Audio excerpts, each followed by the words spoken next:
Welcome to the Remington Podcast, where we take a deep dive into all things ammunition.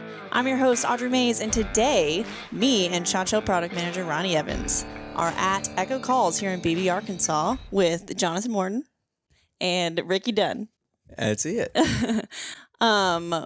are actually partners with Echo Calls. We did that last year, right, Yep. Ronnie? Yeah, it's our second year starting with them this year. Yeah, and we got the pleasure of sharing a duck blind with you guys last year.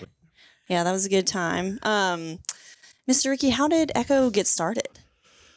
So it started as a hobby, and I've probably told the story 1,000 times. I get it different every time.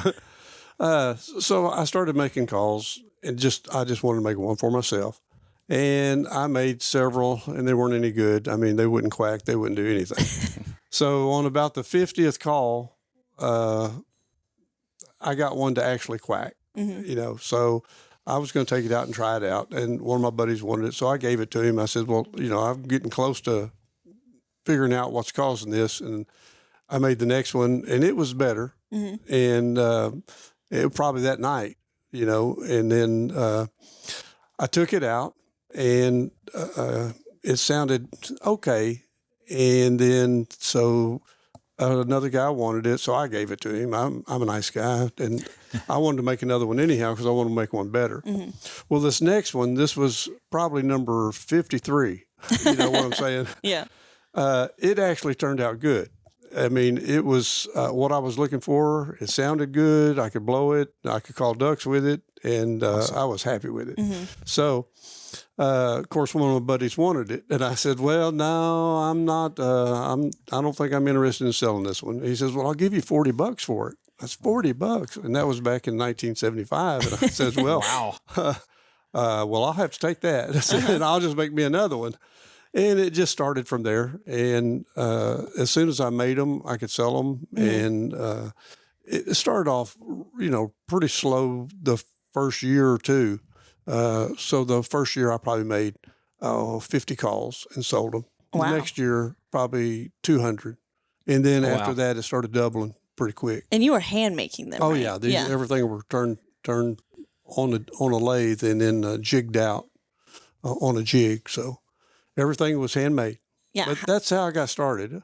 How fast did it become, like your full-time gig? Because 200 calls is a big deal when That's you're a making lot. them. Yeah. Oh, yeah, that's a lot, but that's not anything. Not anymore. Not anymore, is it? No, not anymore. So that was in 1975 when I started selling them. And about 1995, I started making more selling duck calls than I did at my regular job. And I had a pretty good job. I was making pretty decent money. So I said, well, it may be time to go into it full time. So in 1995, I went into it full time. Oh, wow. And it's just grown. Luckily, we've been blessed. We got good employees like Jonathan that really take a lot of responsibility, and the company's just grown. So that's kind of how it got started. Yeah, that's awesome. Yeah. And Jonathan, I know, Johnny, you go by Johnny Duck Call. Yes, ma'am. That's your Instagram name, right? Yeah. What? Don't you teach classes here? I do every other Tuesday from the first Tuesday in June, 6 to 8 p.m. every other Tuesday, all the way until the week of duck season. Because you're busy. Yeah. He's using them as skills he's been honing all summer, right? And what is the typical age of people who come in? Random. Every class is different. I'll have some people that come often, but every class there could be somebody brand new or competition caller. Oh, I All the way gotcha. from little bitty kids to older people. 8 to 80. Yeah. Wow. Yeah, We'll probably cover it. Do you have would you say you have more competition callers than you do regular duck hunters, or it's just a good mix? No, more regular duck callers. Oh, gotcha. Yeah. I am still a mediocre at best. So We all have to start somewhere. we do. And I've had 2 lessons from Mr. Rick over here. So, Oh, yeah. But I mean, Ronnie, you're a pretty good duck caller. When did you start? I got into starting really duck hunting with some friends about 94, 95. Not longer after I started my career at Remington. Actually, I started doing a lot of trap shooting at that time. And I met some guys trap shooting that was duck hunters and got in with them. And about that time and got bit with that bug real quick. And started trying to, well, I'm going with these guys and they're blowing duck calls and things of that nature. And I said, I need to learn how to do this too. And so about 95, when I got hot and heavy on it and did it really hard for about 15 years. And I still enjoy duck hunting. I just don't hate them like I used to. Sure. I used to want to kill every one of them. But no, I still thoroughly enjoy it. To me, the two things I enjoy more than anything is actually calling the birds, watching them work and respond, and then working a good dog, right? Those are the two things. Killing the ducks is just a bonus. Everything else is just in the camaraderie of the guys and things of that nature. And so, I got kicked into it about 94, 95 right there. I would say, being from Texas, living in Colorado, coming to Arkansas, this is like the biggest duck hunting culture I've ever seen, been a part of, witnessed. Mr. Rick, to get to a point where you're like, oh, I want to hand make my own duck call. How into it were you? Like, how much did you hate them? Oh, back then I never missed a day. It was open 60 days and I went 60 days. It didn't make any difference. It rained. It didn't make any difference. I went. As I got a little bit older, rainy days, I said, I might sleep in today. But last year, I'm fixing to be 75 years old. And last year I probably hunted, 40 days out of the 60. Nice. Yeah. That's still a pretty high number. Yeah, I remember most I hunted one year. I think I hunted like 30. Yeah. That's the highest number I ever hunted. Yeah, I mean, it's rough. It gets cold out there. If you're hunting public land, you get tired of battling people. Well, and Jonathan and them guys will tell you too, to hunt, to be successful, the hunt's one thing, but you got to start finding them that afternoon for the next day. Yeah. That's almost as big as part of it is actually to be successful to kill ducks. It's the scout. The scout's got to happen. If that don't happen, you can go duck hunting every day and never fire a shot. Yeah. So the scout's a big part of that deal.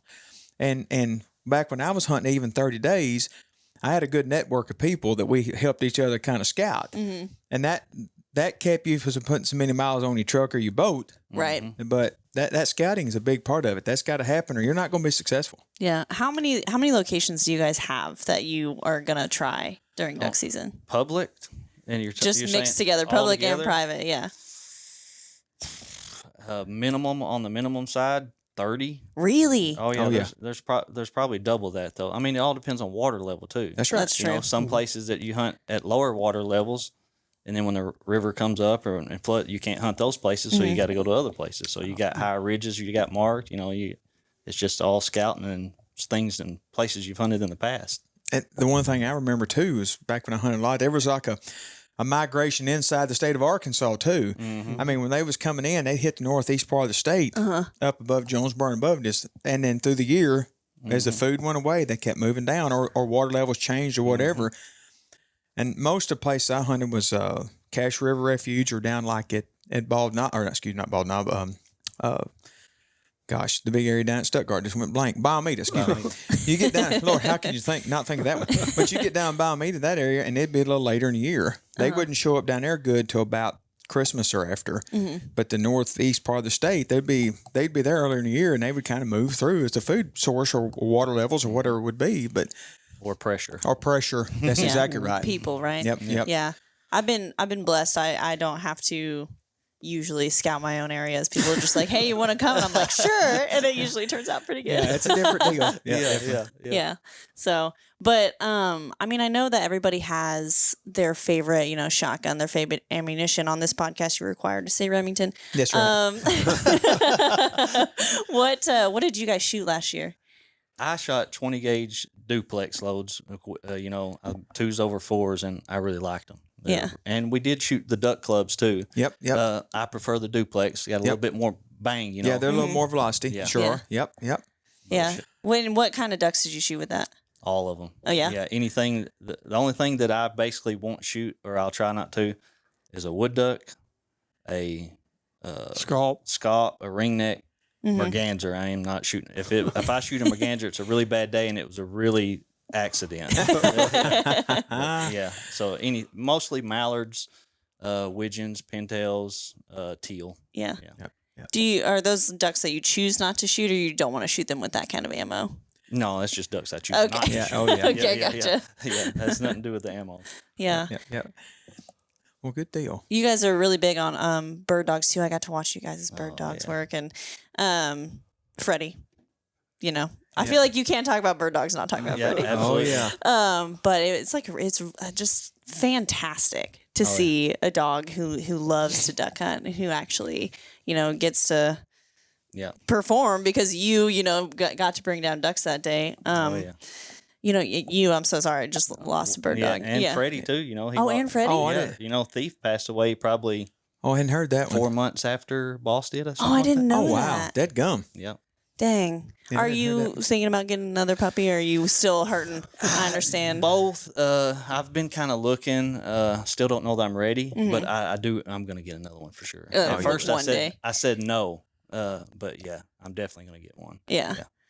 I feel, and Ronnie, I know that you put in a lot of work on a dog, and she passed away as well, and you haven't gotten another one. No, I just. It's tough. I don't know if I can't go back through that no more. Yeah. You know, I spent time with that dog more than any other dog I ever owned in my life. And we've got a lab at the house now, but he's just a biscuit hound, right? So he's just a big old pet.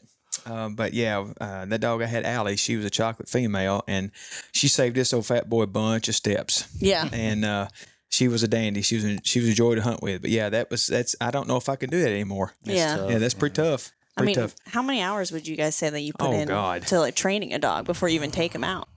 I can't It tell you. probably wouldn't be I don't know. not hours.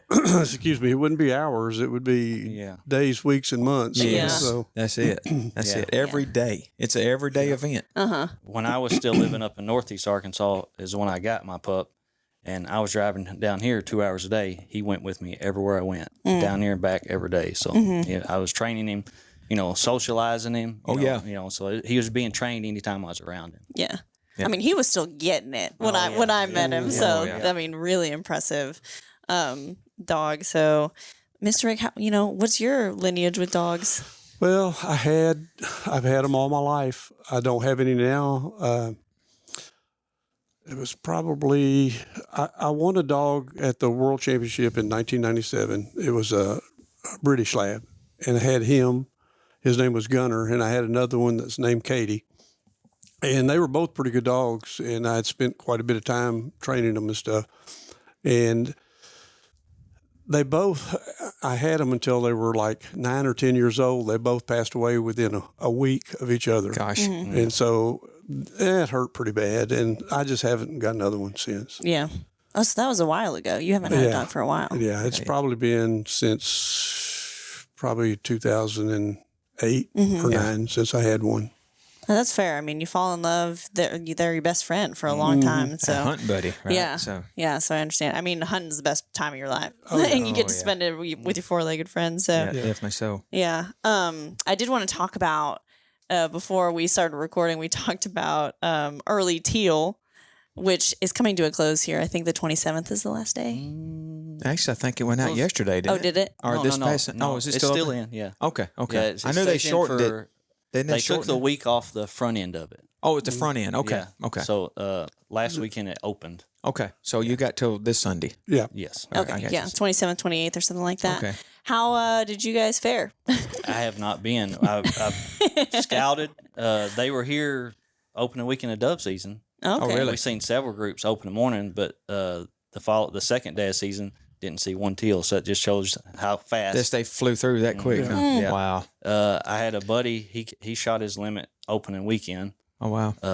But that's all he seen, and he said it took him a long time to get those. that. Mhm. You know, we had some rain come through. Oh, that was dove weekend, wasn't it? Yeah. So we didn't have a shower. That was just warned by a thunderstorm or anything, but they moved through pretty quick. Yeah. Yeah, I mean, shoot, it's been raining at my house for a week. Well, we've needed it. I mean, Yeah. we've been dry. It's we need to start filling the creeks and stuff Yeah, we up. need don't we? water for duck season. It sure Yeah. do. Sure do. Mhm. Do you guys think, I mean, just based off of reports and all that this duck season's going to be better than last year, or? It's hard to say. I think things are lining up as far as weather and conditions right now. If it continues raining, we got more rainfall and it's wetter than it usually has been in the past. So I think that's a good sign. And I think the Farmer's Almanac's calling for a pretty cold winter. Yep. So, if those two things line up, water and good cold, yeah, it'll be It'll be a good season. It'd be a good one. Mm-hmm. And we're due one. Yeah. Yes. We haven't had one. Yeah, that's definitely true. You know, the last couple of winters has been pretty mild up north, and you know, a duck only has to go as far as he wants to go, right? So if his food source is not covered, he'll stay till it's while he's got food. Right. So And I feel like up north they really kind of just make sure that they have enough food source available. But well, they have ag land and stuff just like we do here, and if the snow don't cover the food, they stay and just keep eating. So.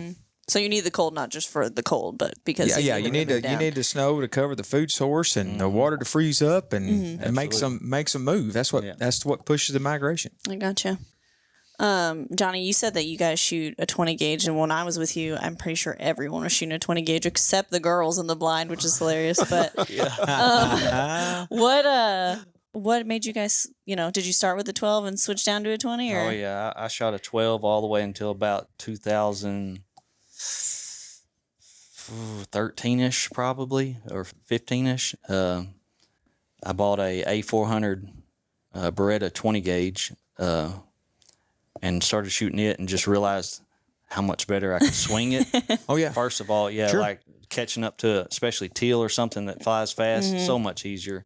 Improved my shooting and less recoil. Yes, yeah. And still getting the same, especially with the loads nowadays that you can get in a 20 gauge. I don't why you would want to shoot a 12 gauge, I don't know. Yeah. Unless you're shooting geese. Yep. Or long distance shots all the time, but 20 is where it's at. 20 to timber is a good recipe. It works good together. Ounce loads but like you said, is from where, and I know Mr. Rick will know this, from the time we started steel loads mandatorily into this country to where we are today, it is not the same animal, is it? No. When they first come out, people, I can remember they shoot ducks and hit them and stuff and just keep flying like nothing was in, So between velocities and burn rates on powders and wads and all those technologies, steel load's pretty lethal load now. We've done a lot of work on that. And much like what John's saying there, Johnson's saying is I can get 12 gauge performance in a 20 gauge. Right. And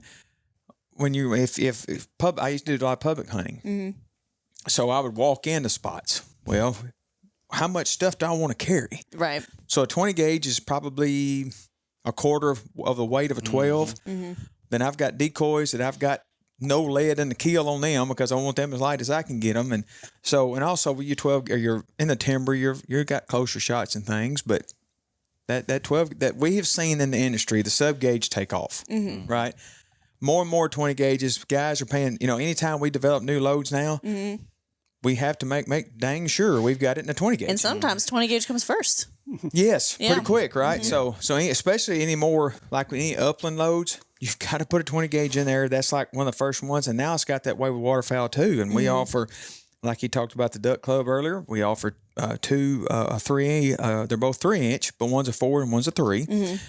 And then we've got the duplex 20 gauge coming out, which they've got some of that last year, but they'll be coming this year. We got it in a 2x4, 2x6, and a 4x6. I'm really curious to see how that does. I'm excited about the 4x6 load, right? Yeah. So you've got those loads like that, and they just work well. They're around 1350 feet per second. That's moving pretty good, right? So good patterns. You with good shotguns, you're talking about these Beretta. A lot of guys shoot those. That's a pretty popular gun. The Benelli's has got several in 20. Those are just good guns, and they feed well and they shoot good. And 20 gauge way to go. Yeah, especially in Arkansas around this in these timber. I mean, I think Freddie was shooting a 28 or a 410 or something crazy. Oh yeah. Yep. So, I just think with the technology, like things are changing for sure. Oh yeah, and I'll tell you another thing. Just the 410 as a whole.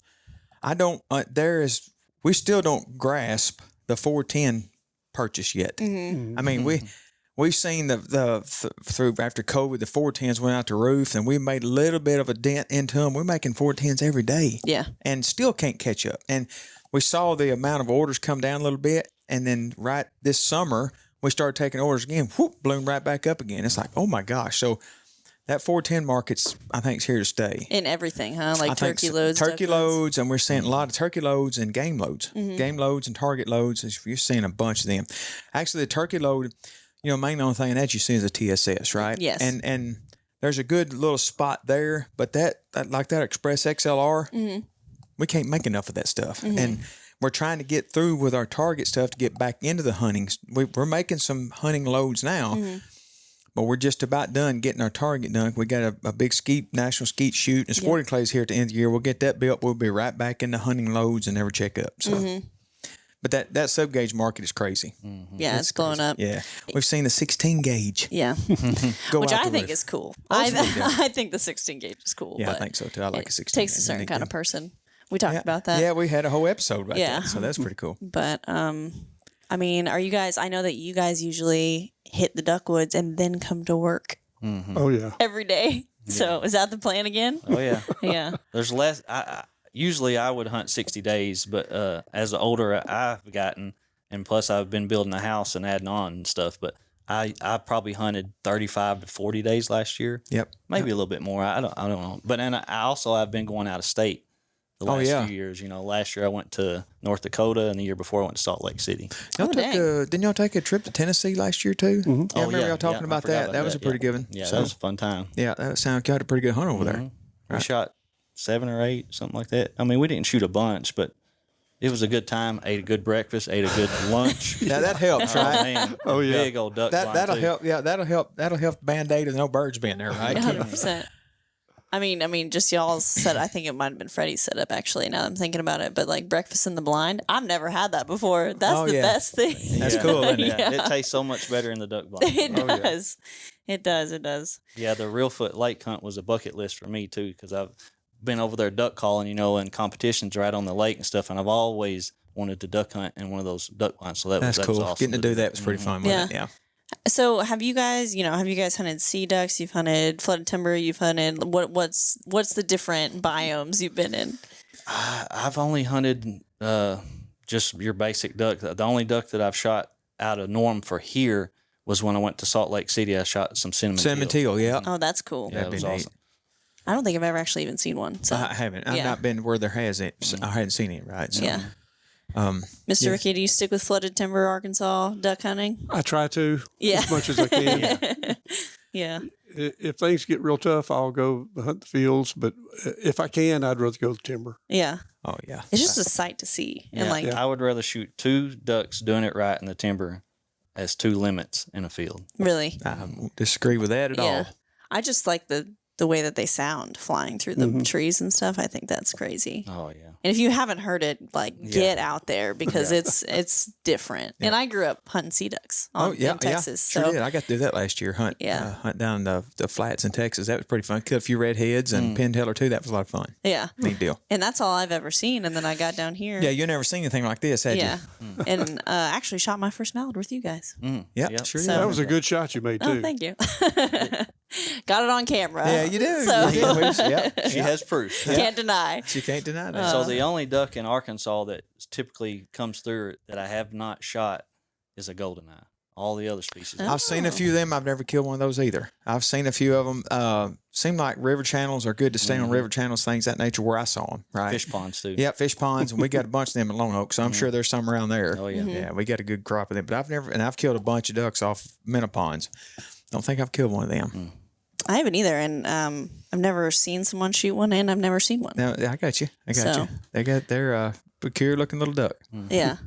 I had to Google it when someone brought it up. I was like, what is that? What is that? What is that? Yeah. So that's it. But yeah. Well, good luck to you guys this season. Are you guys going to shoot Duck Club again, or are you reaching for those duplex lids? We got nitros. Yeah, we're shooting nitros. Nitros. Oh, nice. Yeah, that's my favorite. Yeah, Mr. Rick likes the nitros. I like the nitros too. We got him some nitros. Classic. So Rick said, oh yeah, that's just classic. I started shooting nitros in somewhere around the 90s. Yeah. Yeah, but they were lead. And then when did it go to steel?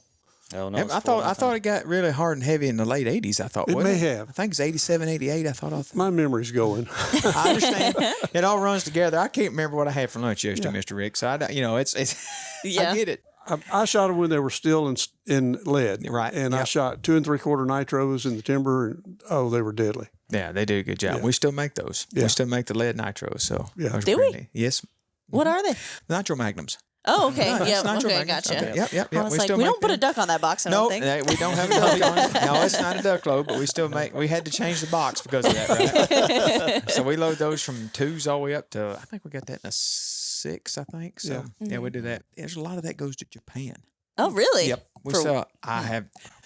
The Japanese culture. That's another podcast. We'll talk about that. Okay, gotcha. Oh my gosh, it's something else. That's hilarious. Get to visit those guys. That was pretty neat. Yeah. Well, I will say Echo duck calls are the only duck calls that I own. So There you go. That's it. So I'm going to say they're the best. I would agree.